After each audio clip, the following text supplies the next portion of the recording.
بسم اللہ الرحمن الرحیم۔ دوستو، مولانا رومی رحمۃ اللہ علیہ فرماتے ہیں کہ حضرت امیر معاویہ رضی اللہ تعالی عنہ ایک مرتبہ آرام فرما رہے تھے۔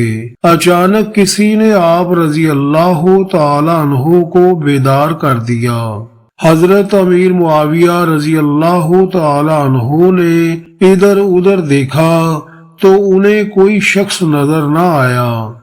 آپ رضی اللہ تعالی عنہ نے دیکھا کہ ایک شخص دروازے کی آڑ میں اپنا منہ چھپائے کھڑا ہے۔ آپ رضی اللہ تعالی عنہ نے اس سے پوچھا، تو کون ہے؟ اس نے جواب دیا، میرا نام ایک زمانہ جانتا ہے، میں بدبخت ابلیس ہوں۔ آپ رضی اللہ تعالی عنہ نے فرمایا، اے ابلیس، تو نے مجھے کیوں جگایا؟ ابلیس نے کہا، اے امیر، نماز کا وقت تنگ ہوتا جا رہا ہے، آپ رضی اللہ تعالی عنہ کو مسجد کی طرف جلد دوڑ کر جانا چاہیے قبل اس کے کہ وقت نکل جائے۔ آپ رضی اللہ تعالی عنہ نے فرمایا، اس میں ہرگز تیری غرض یہ نہیں ہو سکتی کہ تو خیر کی طرف رہنمائی کرے۔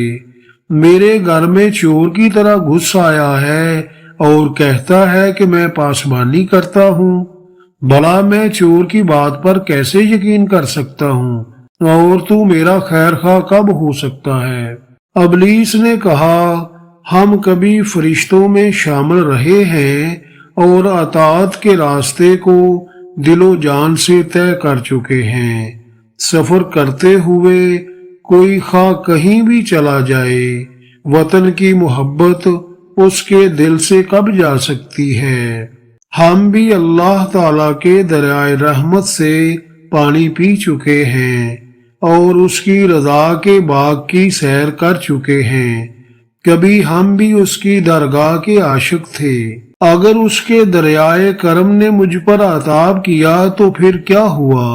حضرت امیر معاویہ رضی اللہ تعالی عنہ نے فرمایا، اے رہزن، مجھ سے بحث مت کر، تجھے میرے اندر گمراہ کرنے کا راستہ نہیں مل سکے گا، میرے اندر راستہ مت ڈھونڈ، سچ سچ بتا کہ تو نے مجھے نماز کے لیے کیوں بیدار کیا؟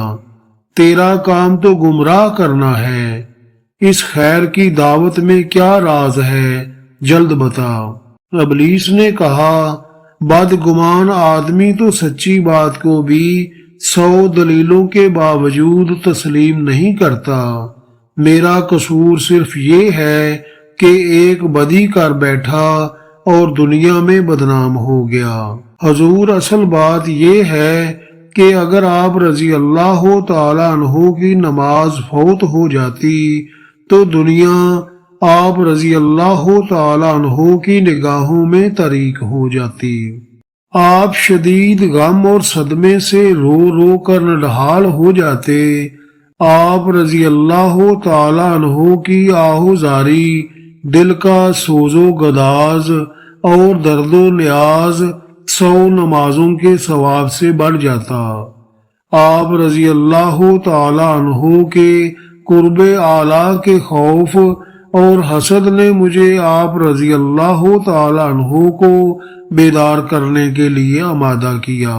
بھلا مجھے یہ کب گوارا ہے کہ آپ رضی اللہ تعالی عنہ اس قدر زیادہ ثواب حاصل کر لیں۔ آپ رضی اللہ تعالی عنہ کو جگانے کا باعث میرا یہی جذبہ حسد تھا۔ میں نے اس خوف سے آپ رضی اللہ تعالی عنہ کو بیدار کر دیا تاکہ آپ رضی اللہ تعالی عنہ کی آہو بقا مجھے جلا نہ دے۔ میں انسان کا حاسد ہوں، میں اس کا بھلا کیسے سوچ سکتا ہوں؟ اس حسد کی وجہ سے میں نے ایسا کیا ہے۔ میں انسان کا دشمن ہوں، میرا دل یہ کیسے گوارا کر سکتا ہے کہ انسان کو کوئی فائدہ پہنچے؟ حضرت امیر معاویہ رضی اللہ تعالی عنہ نے فرمایا، ہاں، اب تو نے اصل بات بتائی۔ دراصل تو نہیں چاہتا کہ میں خلوص اور درد کے ساتھ اللہ تعالی کے حضور گڑ گڑاؤں اور اپنی آنکھوں سے ندامت اور پشیمانی کے آنسو بہاؤں، کیونکہ اس آہو فغاں کا حق تعالی کے نزدیک بہت بڑا درجہ ہے۔ زندگی کا سبق: شیطان انسان کا کھلا دشمن ہے، اس لیے ہر لمحہ اس سے چوکنا رہنا چاہیے۔